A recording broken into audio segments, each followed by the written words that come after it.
So chapter number 2, basically the title is India Events After 1960. As we discussed in the initial lectures itself, my dear students, कि इस साल के history and political science में हम लोग पहले के जैसे चीजों को देखने वाले नहीं हैं. हम राजा महाराजाओं के कहानियों को पढ़ने वाले नहीं हैं. हम किसी बैटल के बारे में पढ़ने वाले नहीं हैं. वो सब इतिहास और वो इतिहास पढ़ने का जो जमाना था वो गया. अब जो इतिहास पढ़ रहे हैं हम लोग वो उसके बाद का है. तो यहाँ पे उसके बाद का मतलब कौन सा पीरियड आ रहा है? 1960 के बाद, मतलब even India getting independence, after that period history we are going to discuss, है ना. अब सबको पता है क्या कि इंडिया को आजादी कभी मिला? 1947. Yes, 1947. Yes, 1947 को मिला. To be very precise, it was on 15th of August 1947. Yes or no? Correct. And do we know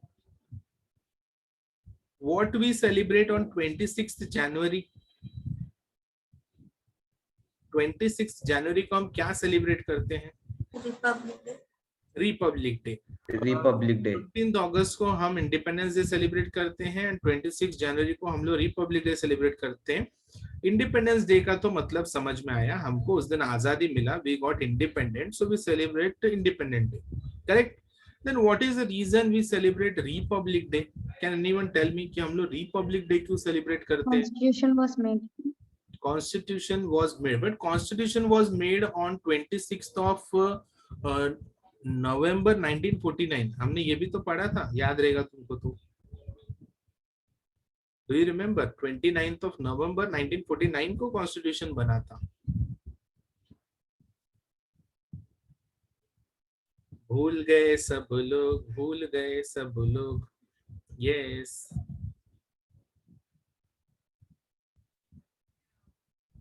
भूल गया पिक्चर बहुत देखते हो तुम लोग, है ना. जल्दी जल्दी भूल जाते हो. गजनी के भाई सजनी हो क्या?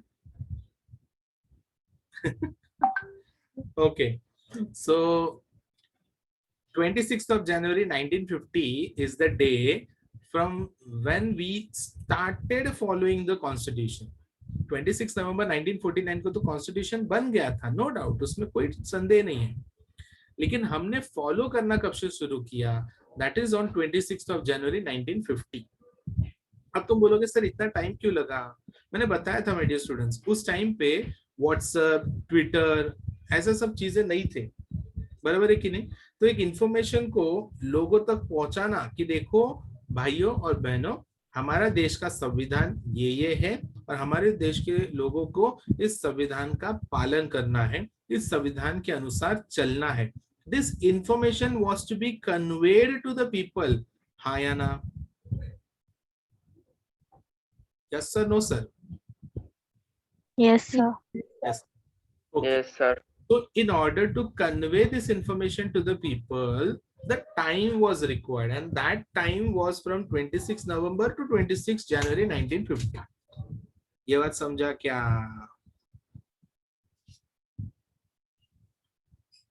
हाँ sir, no sir? Yes, sir. Yes sir. Okay. Yes, sir. चलो. Yes, sir. तो इसी पे बेस्ड, मतलब ये चैप्टर का शुरुआत ऐसे ही है. हमको पता है हमारे देश का आजादी कब हुआ, कॉन्स्टिट्यूशन कब बना, और हमने कब से फॉलो करना शुरू किया.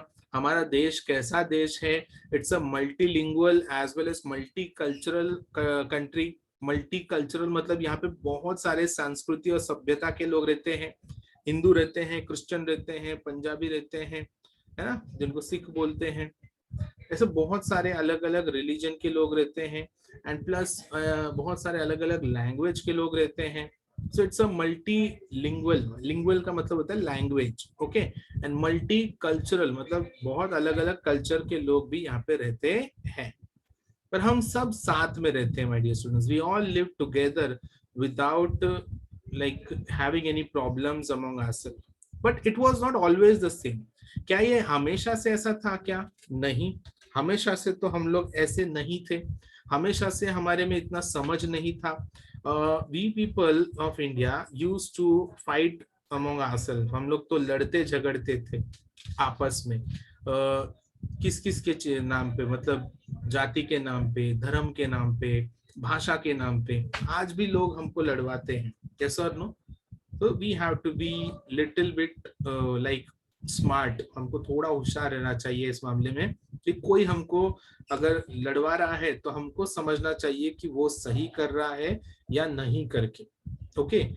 In those days people used to blindly fight for small reasons, my dear students. बहुत छोटे छोटे रीजन के लिए फाइट करते थे, लेकिन आज लोग समझदार हो गए हैं, इसीलिए लोग आज ऐसे लड़ते नहीं हैं. अगर उनका लीडर उनको बोलता है कि जाओ उसको मारो, जाओ उससे झगड़ा करो, तो ये पूछते हैं क्यों करके, क्यों हम उसको मारे, क्यों हम उससे झगड़ा करें, उसने क्या गलत किया. ये सब कैसे आता है, my dear students? All this things, this questioning things comes with knowledge.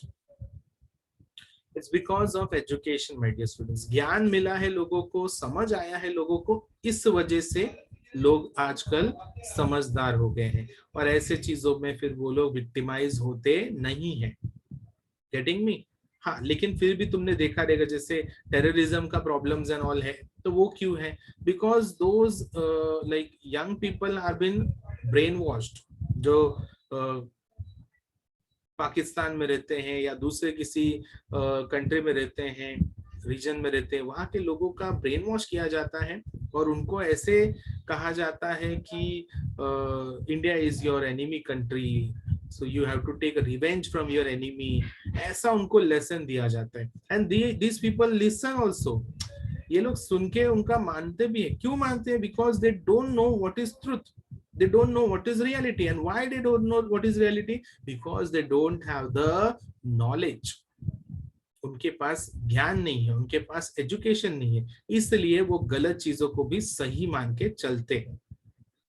Okay, तो हमारे देश में पहले से क्या क्या समस्याएं थी वो हम लोग देखेंगे, लेकिन राइट फ्रॉम 1960 ऑनवर्ड्स. ठीक है, 1947 तक का तो हमने देखा इंडिया को ब्रिटिश रूल में थे और उधर से आजादी मिला. यही हमने लास्ट ईयर के हिस्ट्री में पढ़ा, बराबर है कि नहीं? तो 1947 से लेकर 60 तक का थोड़ा सा स्ट्रगलिंग पीरियड था, उसके बारे में लेकिन हम लोग को कुछ स्टडी नहीं है. लेकिन 1960 से हमारे देश को किस तरीके से हमने संभाला मतलब हमारे लीडर्स ने संभाला और किस तरीके से हमारा प्रोसीडिंग्स आगे बढ़ा, is what we are going to see in this particular chapter number 2, India events after 1960. I hope you have got a basic idea of what we are going to study in this particular chapter. Yes sir? No sir? Yes, sir. Yes, sir. Okay. Yes, sir. But Yes, sir.